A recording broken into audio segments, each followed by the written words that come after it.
Shabbat Shalom mga kapatiran dito sa Assembly of Yahuwah who are observing Shabbat sa araw ngayon ng Biyernes and Shalom din po sa ibang mga kapatiran na ibang araw ang inyong pamamahinga. Kayong mga manunood sa Republish, nasa series po tayo on the book of Pangalawang Malakiam mga kapatid. So sa dakong ito, nasa chapter 16 na po tayo.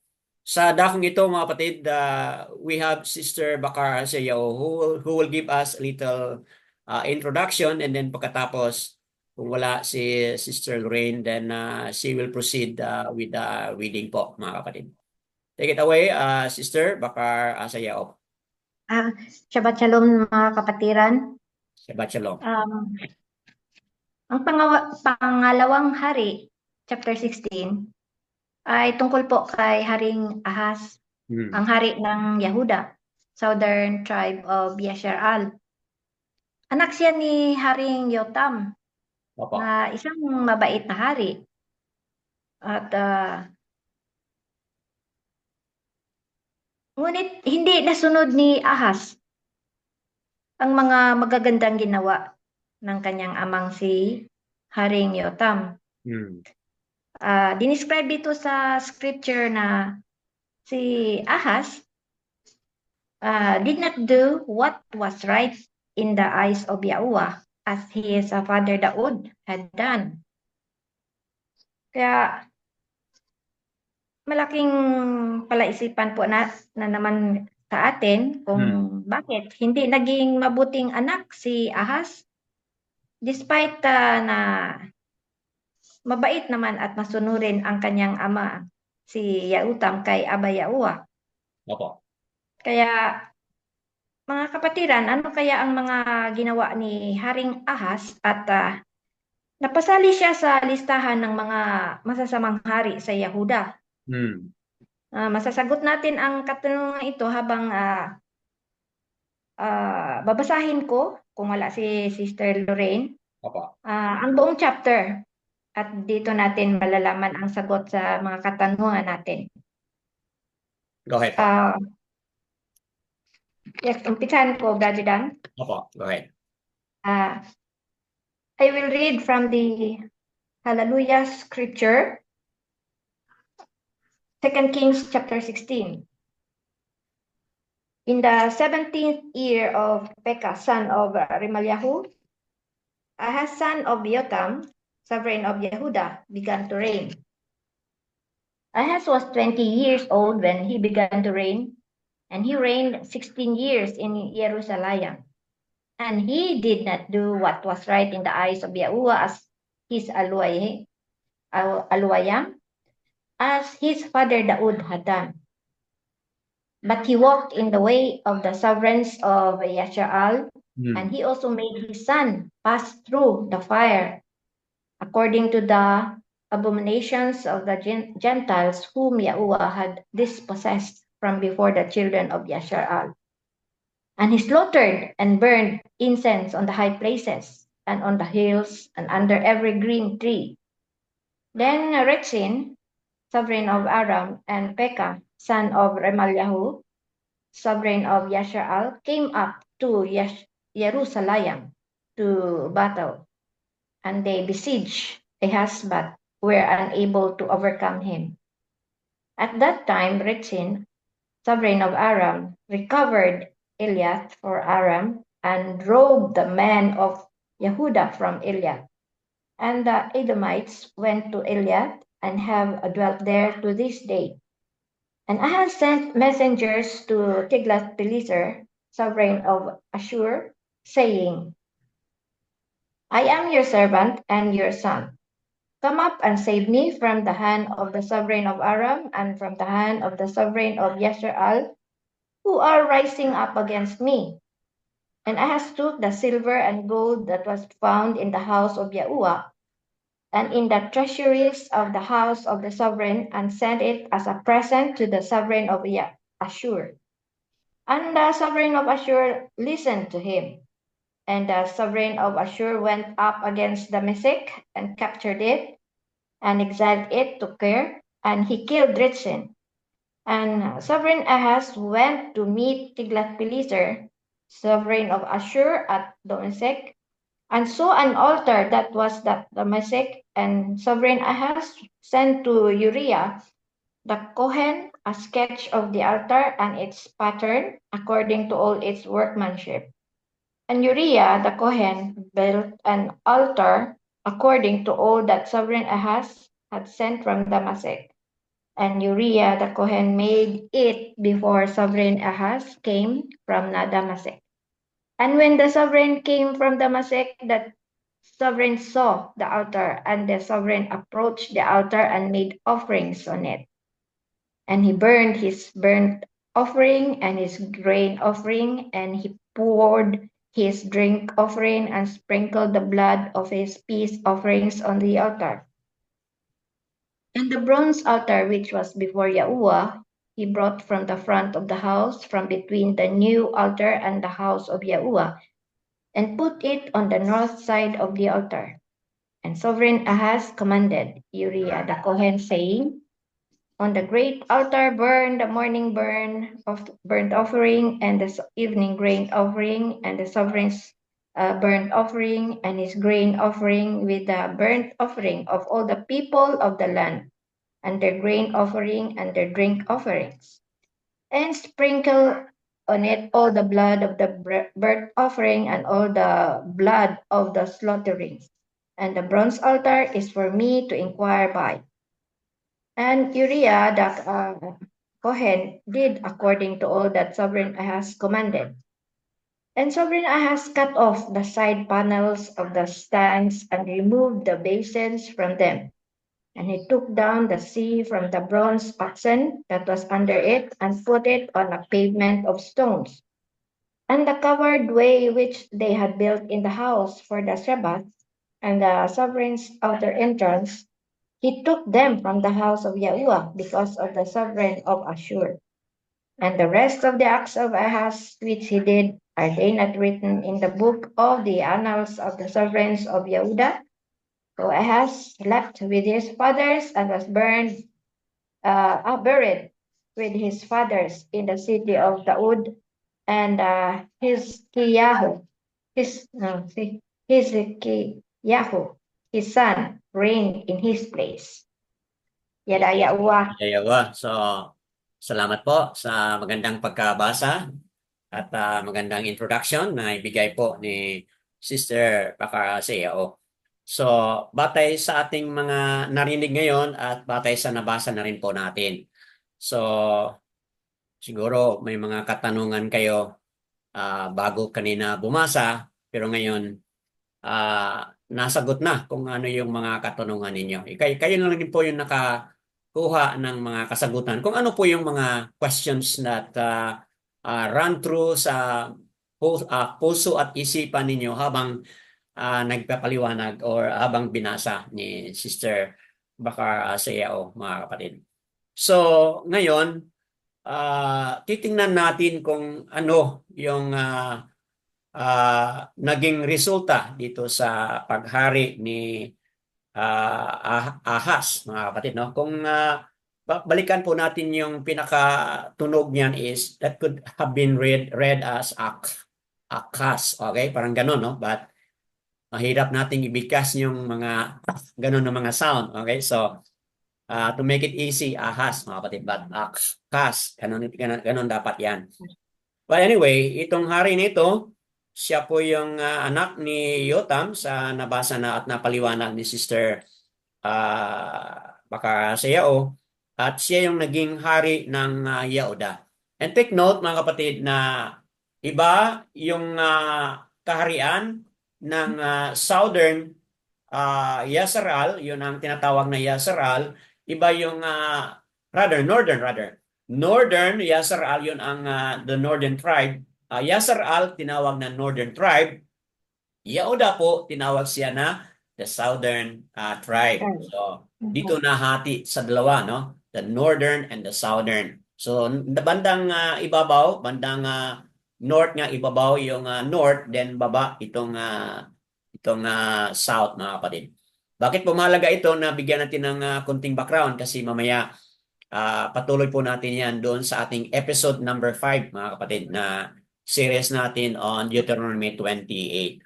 So that being said, bigyan natin na ngayon ng pagkakataon ng bawat isa kung sino po yung ready na magkwento or mag-highlight kung saan dito yung mga talata na kung saan speaks to you or resonate or nangusap si Aba sa inyo, mga kapatid, through the Ruach HaKadosh. So be it. Let's welcome kung sino pong mauna. Go ahead, Sister Bakar. Sayaw, ikaw yung nagbasa. So Yes po. perhaps you're ready. Go ahead po.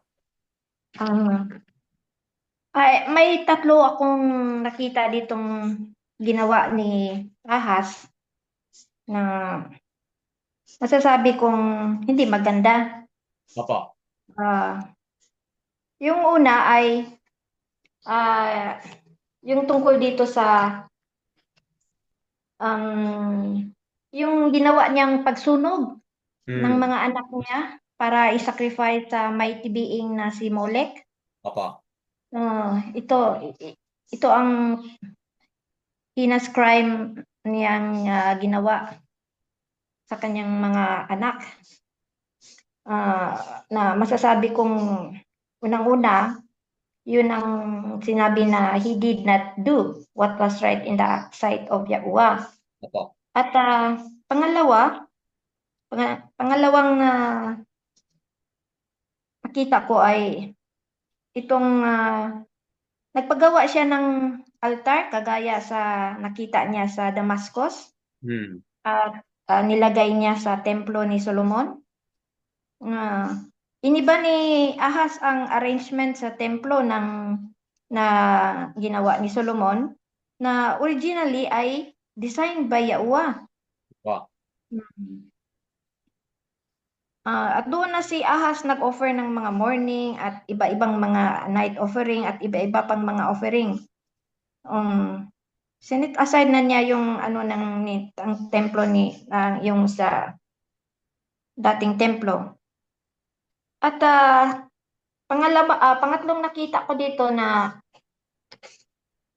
ginawa niya ay itong si Ahas ay nakaranas ng military problems dahil sa kanyang mga kasalanan. Yun ang sabi sa verse 5 dito sa nabasa ko sa 2 Chronicles 28. Basahin ko dito po. Sabi dito sa 2 Chronicles 28 verse 5. Therefore, Yahuwah, his Elohim, gave him into the hand of the sovereign of Aram, and they smote him and took many of them away as captives and brought them to Damascus. And he was also given into the hand of the sovereign Yasha'al, who smote him with a great smiting. At saka dito sa verse 19, for Yahuwah had brought Yehuda low because of Ahaz, sovereign of Yasha'al, for he brought about a lot of restraint in Yehuda and trespassed against Yahuwah. O yan, na-emphasize dito na trespassed against Yahuwah. Ito ang verse na ito na nag-trespass si Ahaz against Yehuda. Dahil sa pag-trespass niya, pinayagan ni Abba Yahuwah na magkaroon ng digmaan. Sila Rezin na hari ng Syria at Peka, hari ng Yasha'al, laban kay Ahaz. Kaya nagkunsabo tong si Rezin at si Peka at kinontra si Ahaz. Sa halip, dito nakita ko rin na may mali siyang ginawa ditong si Ahaz dahil sa halip na humingi po ng tulong si Ahaz kay Abba Yahuwah tungkol dito sa mga pagpinagagawa ni Haring Rezin at Haring Peka, doon si Ahas kay Tiglath-Pileser na hari ng Assyria, Here. nagpatulong. Binigyan ni Ahas si Tiglath-Pileser ng mga silver and gold para parang suhol na para tulungan siya.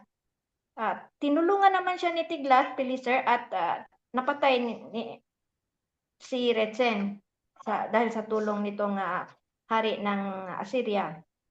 Ang nakita ko dito ay disobedience pa rin at idolatry ang makita natin kay Ahas na siyang dahilan ng kanyang pagbagsak as hari at pagdurusa ng kanyang hariang Yahuda. Kaya masasabi natin na yung disobedience talaga ay malaking kasalanan sa harap ni Aba Yaua at hindi niya ito magugustuhan at kung makita ito ni Aba Yaua ay may consequence talaga. Kaya nakaranas ng mga consequence dito si Ahas. Pero hindi natin makita na kagaya ng ibang pinarusahan na pinatay siya ng ibang mga kasama niya, mga opisyalis niya, pero dito sinabi na namatay siya ng normal lang. Pero hindi siya nailibing doon sa kasama sa mga mababait na hari sa Yashar-al. Although nilibing siya ng maayos doon sa kanyang lugar sa Yehuda. Kasi malaking value sa kanila ang mailibing ka sa libingan ng mga hari sa Yashar-al. Very significant po yan. Very significant po yan, yes. Yun lang parusa sa kanya. Yun lang po ang nakita ko, brother Dan, disobedience at idolatry pa rin ang kasalanan ni Ahas. To highlight on that, basahin ko, sister, itong 2 Chronicles 28 verse 23. Okay? Yes po. Continuation doon sa inyong paliwanag na Ahas trespass against Yes po. verse 23, 2 Chronicles 28:23 po. And he slaughtered to the mighty ones of Damasek those meeting him, saying, because the mighty ones of the sovereigns of Aram helped them. I offered to them and they helped me, but they were to cause him and all Yasharal to stumble. So, dito natin makikita yung kanyang intention kung bakit gumagawa siya ng mga burnt offering o mga sacrifices. Kasi lang at the expense of receiving help. At ang kasuklam-suklam dito, mga kapatid, yung kanyang pag-isip na kung bakit makapangyarihan ang sovereign ng Aram dahil sa kanilang mga mighty ones. So, therefore, offering this burnt offering to Damasek is also sa kanyang isip ay gusto niyang i-win, gusto niyang kunin yung simpatya o yung gusto niyang i-appease kung sino yung mighty one ng Aram, nila ni Aram, ay gusto niyang kunin po at upang magkaroon siya ng kapangyarihan. But ano namang nangyari dito? According to sa nabasa natin, but they were to cause him and all Yasharal to stumble. So, ibig sabihin, yung wrong na paniniwala na yan, itong violation of the commandment ni Abba na thou shall not have any mighty one besides me, di ba? Yun ang kanyang command. Na-violate niya. At dahil dito, it caused him and Yasharal stumble doon sa kanilang ginawa na hindi maganda. So, kaya na lang po magbasa ng verse 24, ano pa yung kanyang mga details na ginawa, paano siya nag-trespass kay Abba Yahuwah, mga kapatid. And he made Abba Yahuwah angry, mga kapatid, dahil sa kanyang ginawa. Okay po, wonderful explanation. Tatlong mga pagkakamali na highlight ni Sister Bakara sa iyo patungkol kay Haring Ahas, mga kapatid. Let's continue kung sino pa po ang merong nais na i-pick out o bring out dito sa ating nabasa, mga kapatid. Go ahead po. Sinong sunod?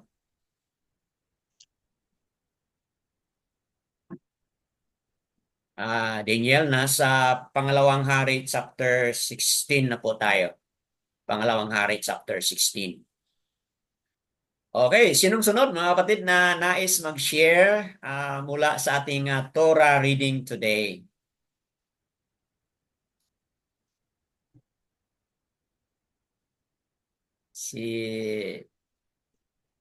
Okay, habang nag-iisip kayo mga kapatid, no? Ah, in relation dito sa gumawa siya ng grabing mga kasuklam-suklam na gawain sa harapan ni Aba. Balikan natin yung ito si itong Cohen na si Uriah ba yan? Ah, Yes po. Uriah, no? Balikan po natin yon. Kasi paulit-ulit nung nabasa kanina ni Sister, paulit-ulit dito na kung ano yung utos ni Haring Ahas, sinusunod ni Uriah, mga kapatid, di ba? Uriah. Uriah Opo. o Uriah. So sinusunod niya lahat ng mga details kung anong nais niyang gawin doon sa altar, ano yung mga offering morning and evening, lahat ng kanyang utos ay ginawa niya, mga kapatid. So, nawala na yung connection ni Uriah doon sa kay Aba. Dapat doon siya humingi ng ng direksyon kung ano yung dapat gagawin. Pero alam naman talaga ni Uriah na Haring Cohen Uriah na ah, itong lahat na pinapagawa ni Haring Ahas ay hindi kalooban ni Aba, mga kapatid. Alam na po niya ito. Ngunit, ano kaya? Bakit kaya sinusunod niya lahat? Matatawag ba yung compromising, Brother Dan? Opo, talagang ano po siya, compromising na pari, mga kapatid, o high priest. Very compromising na po ang ginawa niya. At Ah, nawala na po siya doon sa direct link o direct connection kay Aba Yahuwah kasi dapat ganun man talaga ang mangyari o bilang pari sa panahon na iyon, mga kapatid. So, paano natin ito ma-apply sa ating journey ngayon? Sa palagay ko mga kapatid, ito si Cohen na Uriah, parang ano siya, takot siya kay yes. Takot po. Haring Ahas or loyal siya kay Haring Ahas mga kapatid. So dahil diyan, nawawala na ang kaniyang connectivity, ang kaniyang magandang relationship kay Aba mga kapatid. So malaking hamon yan sa ating journey ngayon. Kapag tayo ay na-link sa tao, mga kapatid, talagang mawala tayo doon sa ating connectivity kay Aba Yahuwah, mga kapatid. Kaya kung tingnan natin yung Tahalyam 118, anong sinabi po ng Tahalyam 118, no? Baruch is a man who put his trust in Aba Yahuwah, mga kapatid, no? But curse is a man who put his trust on No. princess, o, di ba? Kings and princess. So, yan po mga kapatid ang nakasabi rito sa Tahalyam 118, mga kapatid. Kung hindi ko ah, masabi kung saan banda dito sa Tahalyam 118, mga kapatid. So, that being said, talagang ating tiwala, okay, dapat nandoon lang talaga mga kapatid kay Abay Uwa yung ating tiwala.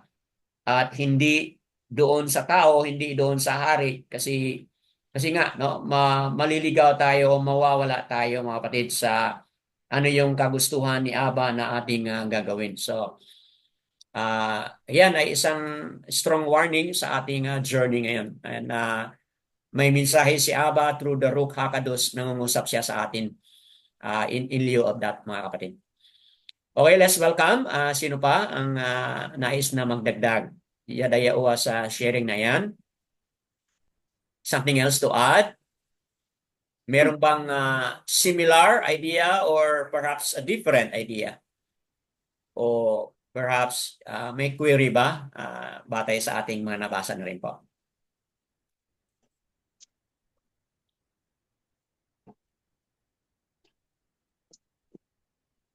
Okay po? Sino yung nais na mag-break ng silence?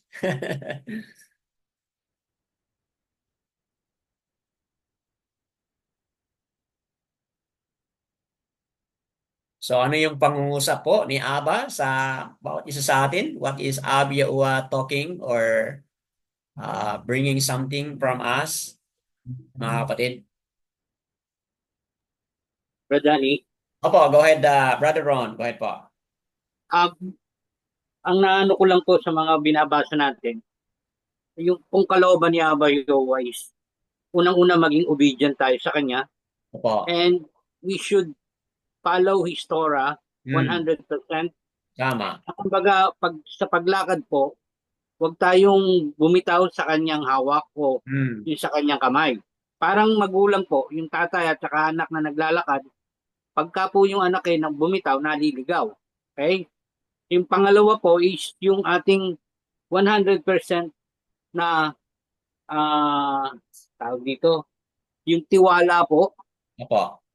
na yung tiwala natin, kahit na ano pa pong danger, consequence and everything, pagka po sa kanya tayo nagtiwala 100%, Opo.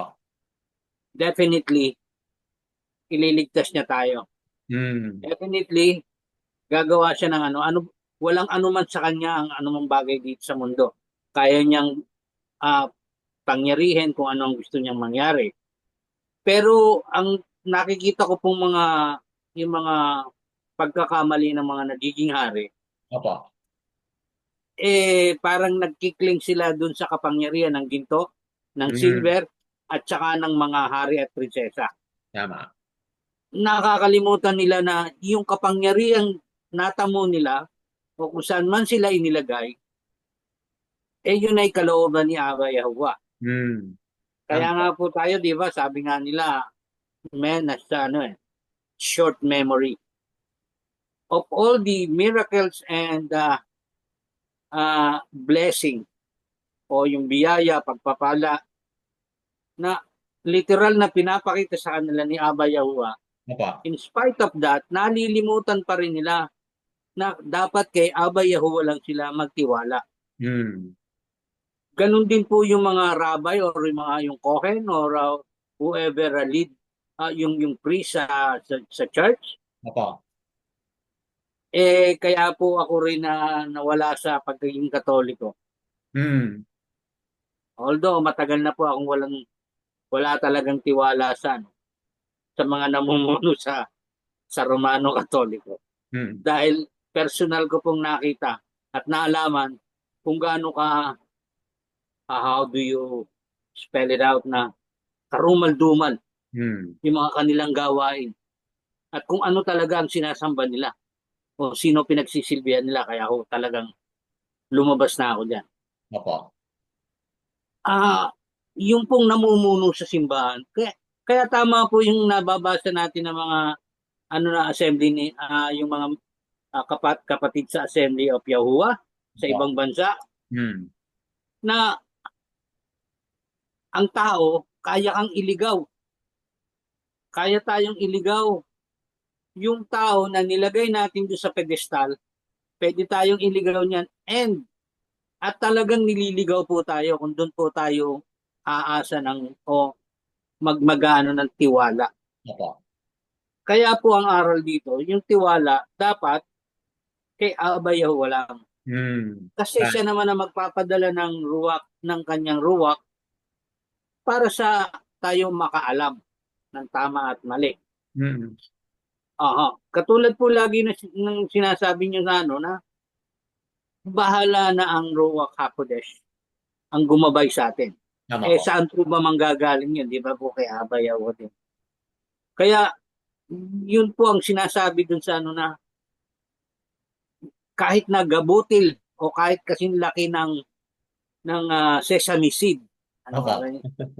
huwag ni ganong kalaki, huwag tayong magkakaroon ng ganong kalaking pagdududa kay Aba Yahuwah. O kaya naman po, kung babalik na rin natin, yung ating tiwala, kahit ganong kalaki po, kay Aba Yahuwah, definitely po lalaki yun. Opo. Yung pong maliit, kaya niyang palakihin.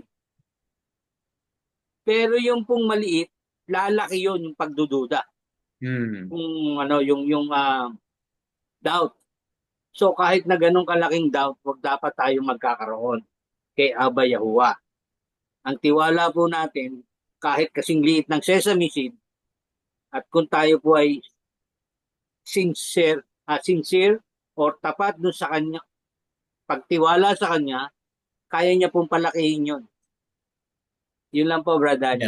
Yan ay oo. So, Yada Yahuwah. magandang paliwanag po ni Brother Ron, mga kapatid. Habang nagpaliwanag si Brother Ron, nakita ko na po yung Tahaliam 118.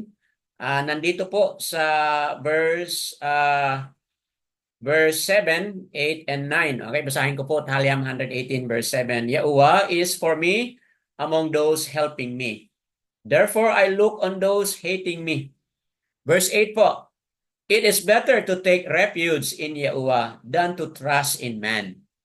It is better to take refuge in Yahuwah than to trust in princes. So, ito na nga po ang ating na-highlight kanina sa unang comment natin at ngayon na-affirm at na-confirm ni Brother Ron, mga kapatid. Ang ating buong tiwala at pananalig kay Aba Yahuwah, mga kapatid, through Yahushua. So, yada Yahuwah po sa katuruan o katotohanan na iyan. Sino pa po ang sunod na nais din pong mag-share, magbahagi batay sa ating nabasa rito, mga kapatid?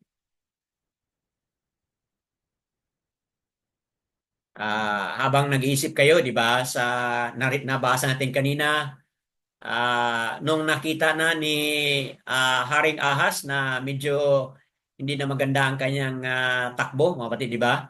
Saan siya tumakbo? Saan siya nag-seek ng help? Di ba? Mula sa hari kaninong hari siya nag-seek ng help? Di ba? Mula sa Aram po. mula sa Aram. Okay? Tama ba, Sister Bakar Asiao? Hingi po siya ng help mula sa Hindi sa King of Assyria. Assyria. Tiglath-Pileser. Tiglath-Pileser, si Haring Assyria. Opo, Tiglath-Pileser o sa Haring Assyria. So, ayun mga kapatid, no?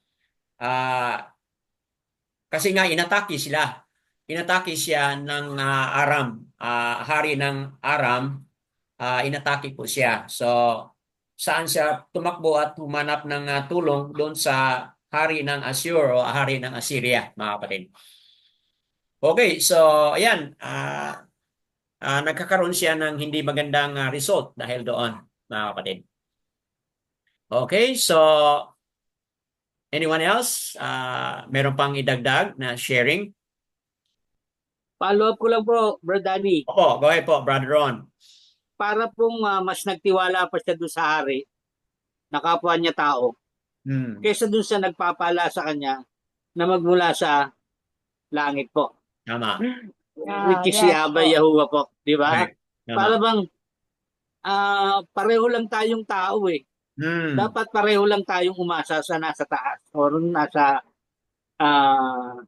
how do you say it in Hebrew? Basta po sa langit. Opo.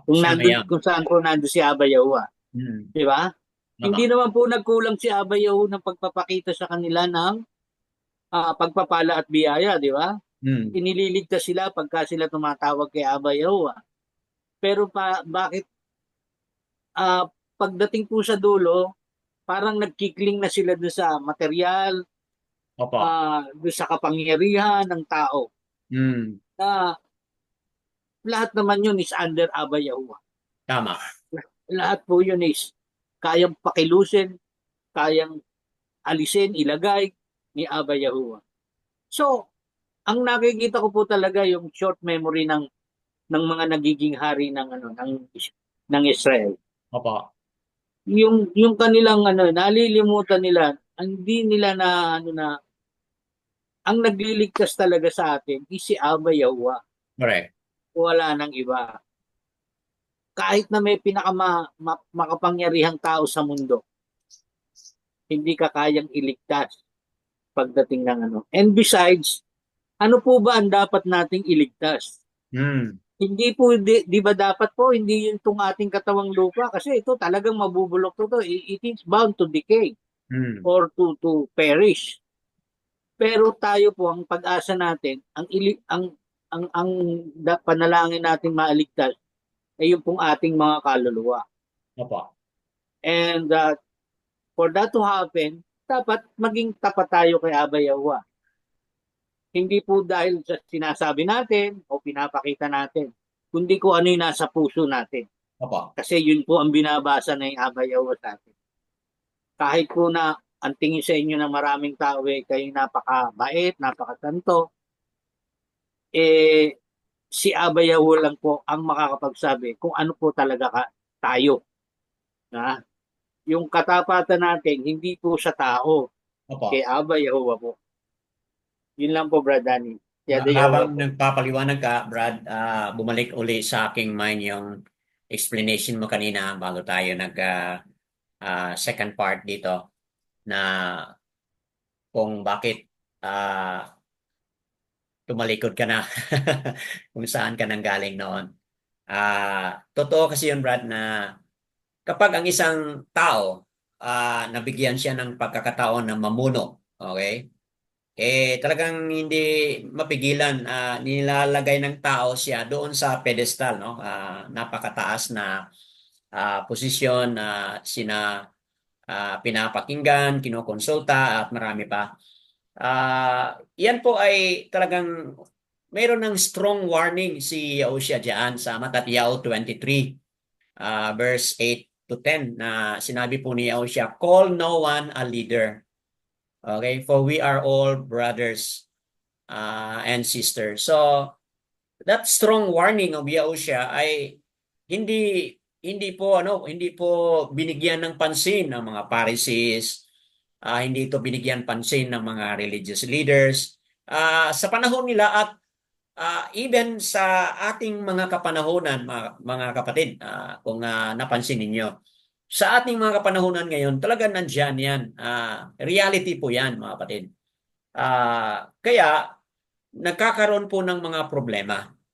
Bawat mga grupo, mga kapatid, bawat mga grupo, talagang nagkakaroon po ng problema dahil hindi po sinusunod yung warning, yung utos ni Yahushua, call no one a leader. So, and that is happening sa ating generation ngayon.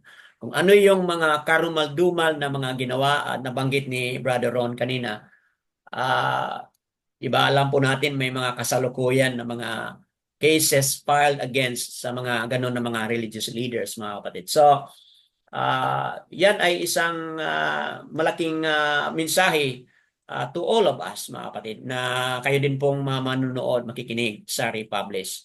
May sinabi si Yahushua, call no one a leader, for you are all brothers and sisters. So, yada yawa po sa mga punto na yan.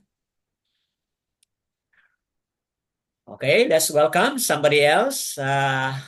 Okay, go ahead, Sister Lilita. Meron po kayong sharing. Go ahead po. Okay po, Brother Dan. Di ba dito po sa ito 16 verses 10 to 18 dito, Brother Dan. Apa. Di ba it's about the disrespect of yung king na to, na in-disrespect niya yung Ahaz, di ba ba? Na yung pumunta siya sa sino yung hari? Sino yung pinuntahan niya hari? Ayun, yung pag-pronounce noon. Yes, sir. Yeah. Di ba, talaga ang eyes po natin is isa po yun, talagang window ng kasalanan, di ba, Brother, na ka mag-ingat. Kasi nakita lang niya ang magandang design, pinalitan niya agad ito ang design gusto ko, ito ang design na gusto ko sa yung dito sa altar, parang mga ganon. Lang po, Brother, na nakita ko po dito na, yun po, history repeats itself. Kasi mga Catholic, di ba, or tayo ngayon, kumbaga, we are following the right path. Yung Catholic, di ba, yung the way they made altars ay yun na sa mga trend ngayon eh. Ito na ang anuhin natin sa tao na eh. Hindi na yung pattern kay Yahuwah. Pattern na sa mga pangyayari sa bagong trend, ito na ang gawin, lagyan natin kurtina, lagyan natin mga ganun. Lalo na sa Catholic, may iba silang doktrina eh. Opo. Lalagyan nilang, di ba ba? At tapos, dito rin po sa Japan, ay makarelate din po ako dahil ang kanila pong mga temples ay mga gold, mga ganun po, na Okay, no? hindi, tsaka, ngayon, actually po, Brother Dan, this week and next week pala, ay may festival po sila na i-procession po nila yung kanilang, parang kung sa Old Testament, yung Ark of the Covenant, parang ganun ang style, Opo. na parang, anuhin nila, parang procession sila, so mag-drumming, mag-drum, ano ba yung, ano nila gagawin nila, tas they believe na pag sasali sila doon ay mag-cleanse po sila. Yung mga yung mga ganoon pong belief na makita yung mga tao ay lalabas, makita lang nila na ang prosesyon na yun parang ma-influensya sila sa cleansing, yung mga ganun ho. Tapos yun na nga po, next week po yun, mag-prosesyon po dito sa in front sa amin, around the town po.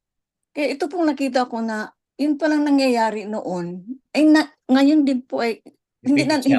hindi story repeats itself talaga na Tama. kasi mali ang nangyayari noon may mali din pang connectivity na, di ba, Brother Dan? Kung ang mali ay magbubunga din mali. Kaya ngayon buti na lang po na Lehuwa opens our heart to know the truth, kasi pag hindi, doon tayo sa maling belief, maling, ayun, yun lang po, Brother Dan, na story repeats itself, kasi mga nangyayari noon, nakikita po natin na yun din po ang mga nangyayari ngayon po. Yun lang po, Brother Dan. Tama. Yadayaowa sa reflection based doon sa what's going on sa Japan, at reflection din po batay sa connected doon sa nabanggit ni Brother Ron kanina na Roman Catholic na mga practices, lalo na doon sa paglalagay po ng mga altar.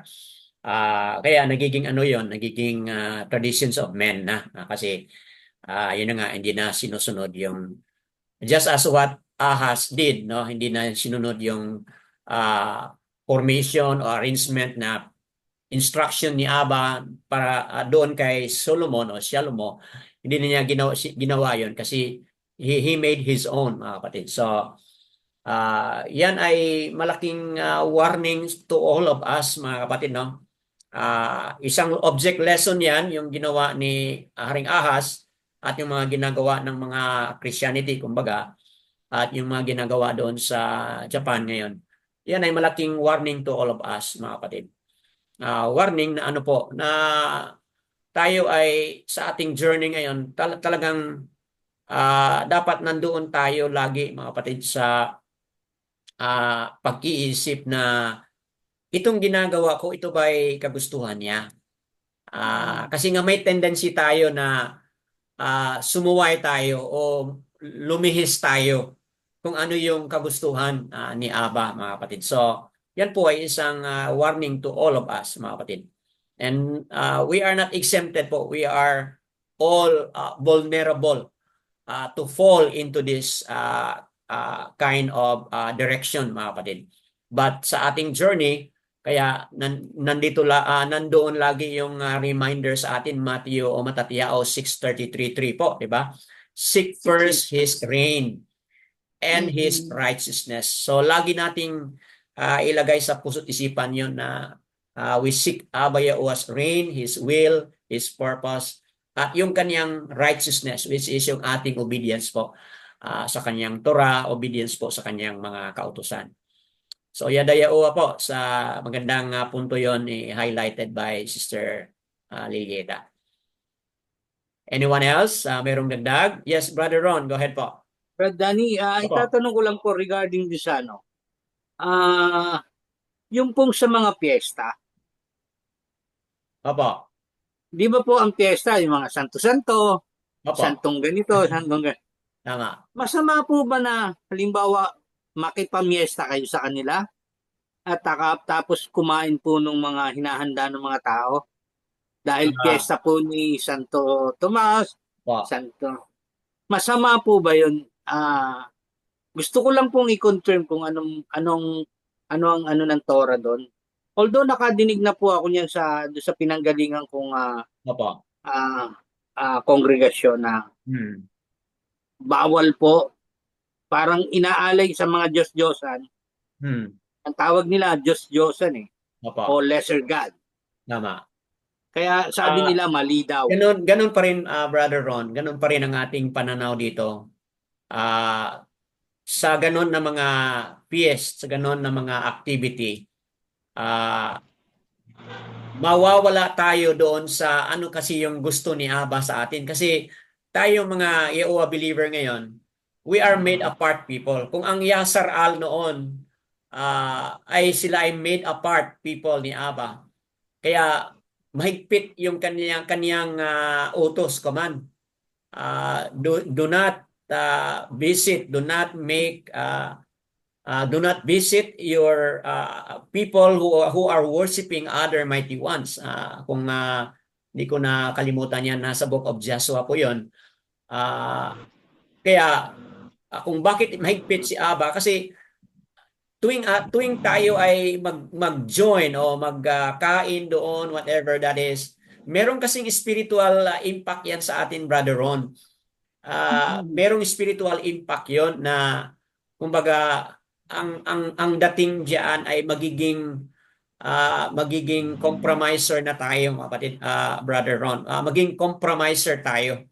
Parang Once, nagre-rejoice po kayo doon opo, sa nire-rejoice nila. opo. And then Okay. hindi natin akalain, Brother Ron, hindi natin akalain na unti-unti tayong nahihiwalay o Okay. nahihiwalay mula kay Aba, which is hindi na tayo magiging made apart na kanyang tao, mga kapatid. So, that being said, very serious po yon na kung mas maganda sa ating journey ngayon, pag-ingatan natin yon, mga kapatid, na maging made apart people tayo.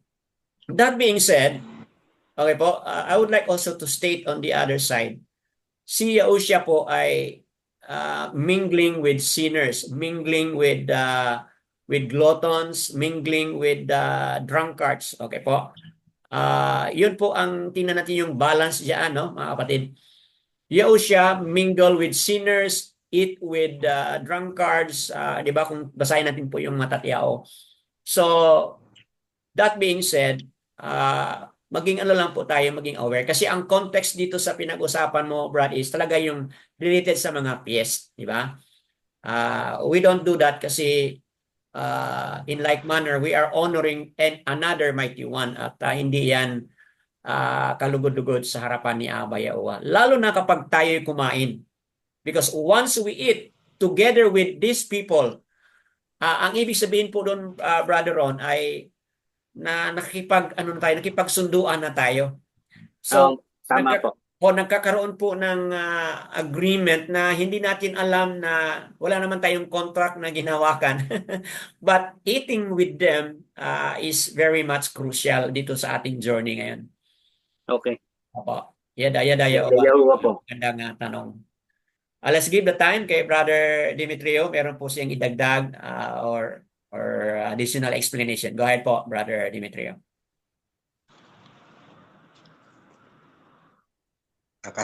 Kanang magkaon sa piyesta, bawal gid na siya. So bisan unsa nga part nga nag-celebrate og pista, dapat ang mga pareha nato nga mga Yehovah believer dili gid na mo participate. Lalo na sa pagkaon kay hugaw man na. Si Brother Ron, pasalamat ka, Brother Ron, kay isa ka nga gikuha ni Yahuwah gikan sa mali, padulong sa tama. So gisave ka ni Abay Yahuwah. Sa ako ang dugang aning atong gitun-an karon, ang kasaysayan sa kinabuhi ni Ahaz sa iyang mga ginikanan, maayo. Opo. Kay kaliwat man siya ni pero nahimo siyang hari nga daotan o nahimo siyang daotan nga hari. Opo. So mo na siya ang kasagaran pangutana nato nganong maayo man to si Dahod nga iyang lulo o iyang amahan buutan. Pero nganong ang iyang anak si Ahas nahimo man siya daotan. So nagtuo ko nga si kaning amahan ni Ahas wala niya nahimo iyang responsibilidad sa pagtulong sa iyang anak nga magsunod sa matarong ug maayo nga buhat nga mahadlokon kang Abay Yahuwah. So inungdan nga ang natun-an siguro ni Ahas nakuha niya sa iyang mga pagdako kadtong mga mali o sayop nga mga buhat nga wala mahimot ini Yahuwah kay wala siya gitudloan sa iyang ginikanan sa tama. So hinungdan nga kung tanawon gyud nato ang kasaysayan sa iyang pagkari wala gyud maayo. Opo. Ang bisan dito sa ikaduhang Kronikas sa 1 to 27 wala siya maayong gibuhat. So, pero taas og pailob si Abay Yahuwah sa iya. Kaya ang gusto gyud ni Abay Yahuwah nga mo repent si Ahas. Pero wala siya maghatag og repentance sa mag-repent sa iyang mga mali nga nabuhat sa atubangan ni Abay Yahuwah. Kay wala man gyud siya nahimo ditong sa gibasa ganina sa atong leader, wala man gyud tama nga iyang nabuhat. Opo. Kung basahon po nimo ang kanang Chronicles chapter 28, second Chronicles chapter 28, wa man gyud siya mayong nabuhat. Tama po. Bisan gipakita na siya og bulagway sa mali, pero ang gibuhat niya madaotan gyapon. So nagtuo ko nga adunay kamalian ang mga ginikanan ni Ahas tungod kay wala niya lagi hatagaan o maayo nga mga pagtulunan ang ilang mga kabataan o siguro na-influensya siya. Opo. Mga kauban o na-influensya siya sa uban nga mga tao. Kay nakikita nako murag sa second Chronicles naibog man siya sa nahitabo sa usa ka hari nga nag-success. So, gisunod pud to niya ang paghimo og dili maayo. Pero wala sa kabalo nga sayop gihapon to sa tubangan ni Yahuwah.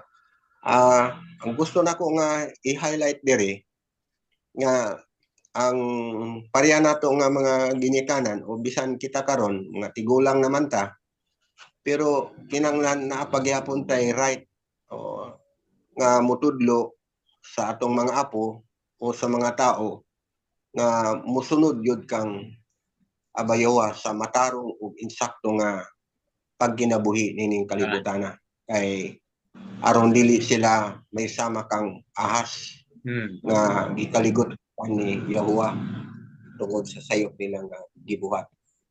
So sa atong panahon karon nga mga Yahuwah believer, dapat nga mag-amping ta sa atong pagka-sunod kay Yahuwah kay gamay lang ang sipyat ba? Gamay lang ang mali nato kay wala may gamay nga o dako nga mali. Pwede ra gamay ra man akong nabuhat, gamay ra akong nasulti, gamay ra ang sayop nako. So okay ra ni kang Yahuwah. So para kang Yahuwah magamay man na siya o madako sayop yun na para sa iya. So dapat yun nga sa karon kita nato ang kahimtang sa mga hari diha sa iyang kinabuhi.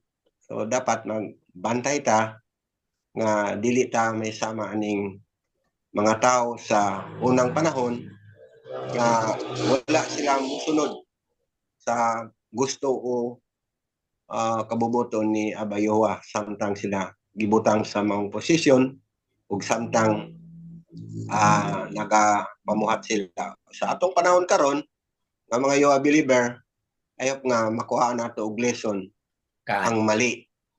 Itong gitunan karon puro mali. So ako nalipay ko nga mali ang atong gitunan.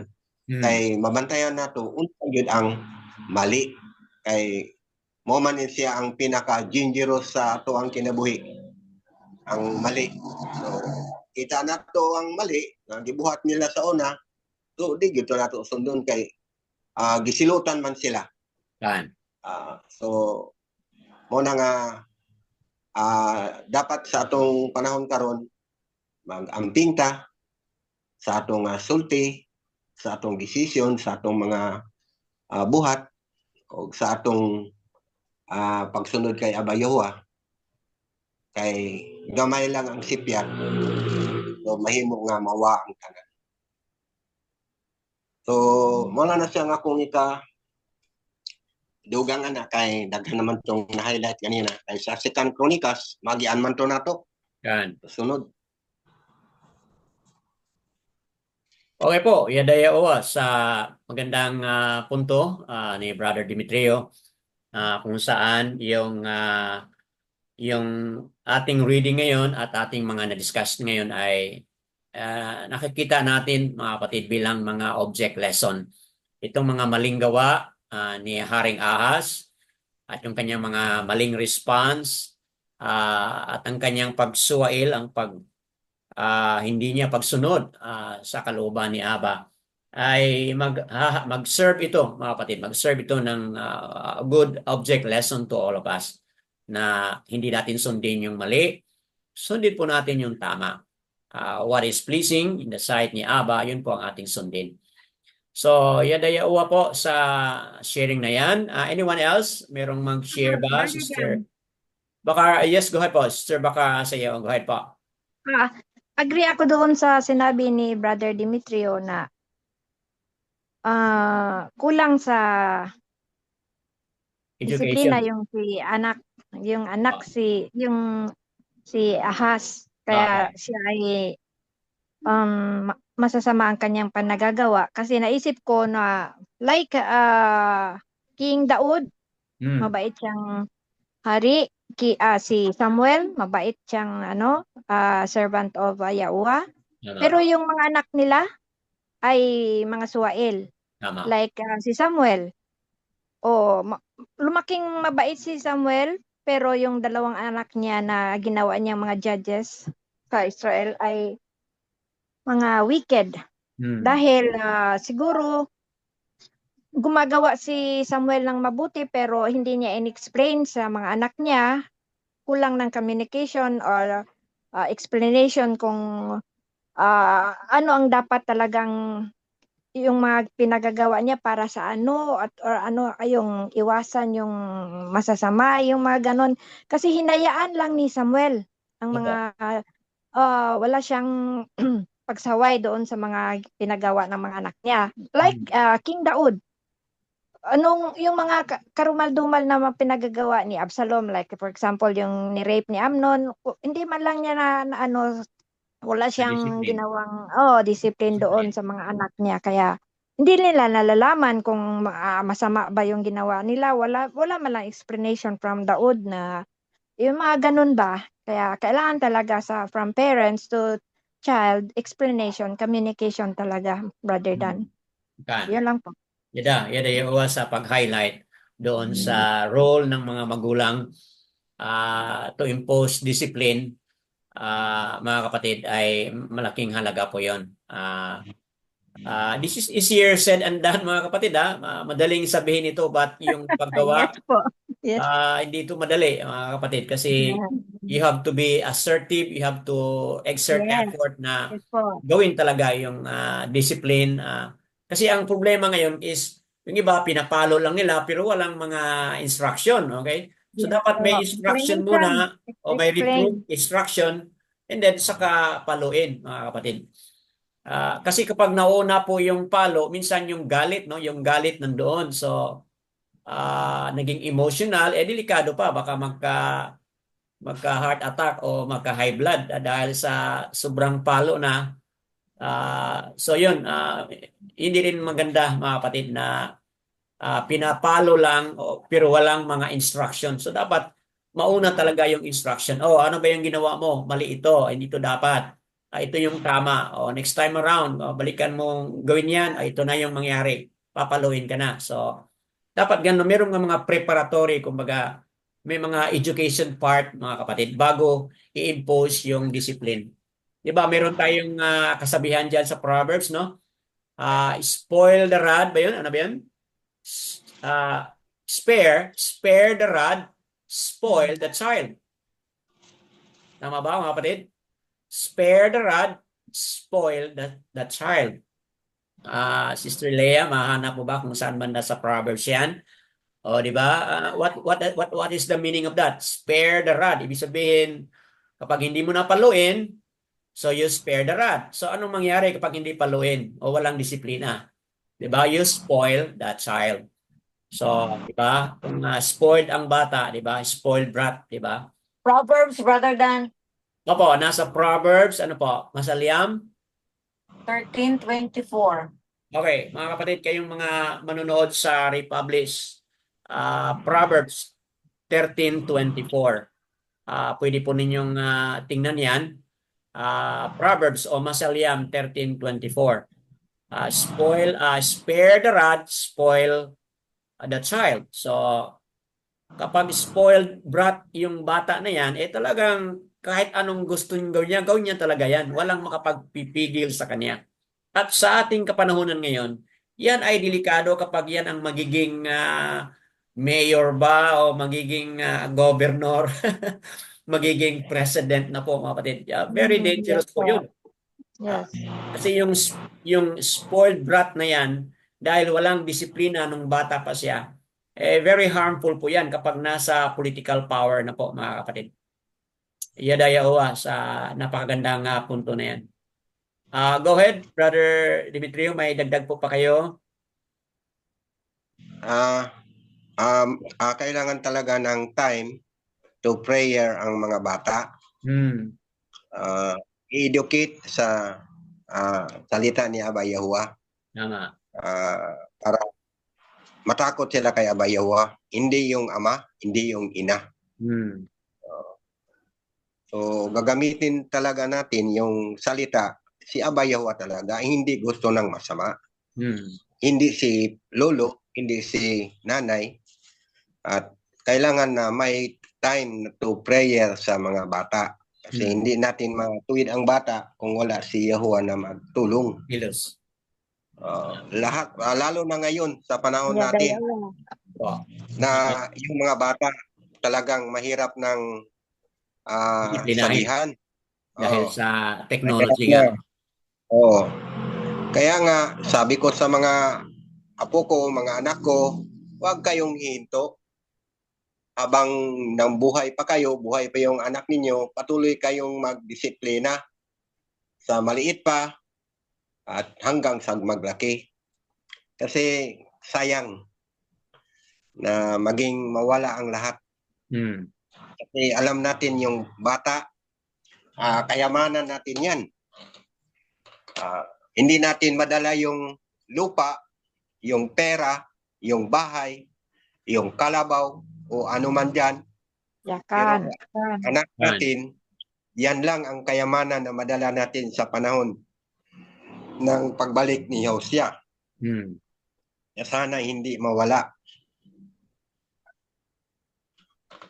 Yada yawa po. So, that being said, meron pa bang magdagdag mga kapatid?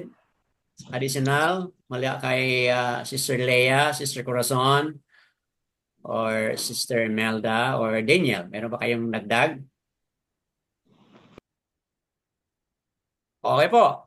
Kung wala na, mga kapatid, nais ko lang pong itapusin na talagang mahalaga po sa buhay ng tao yung sumunod. So ano yung utos, ano yung batas, sumunod ano yung kagustuhan ni Aba Yahuwah, mga kapatid.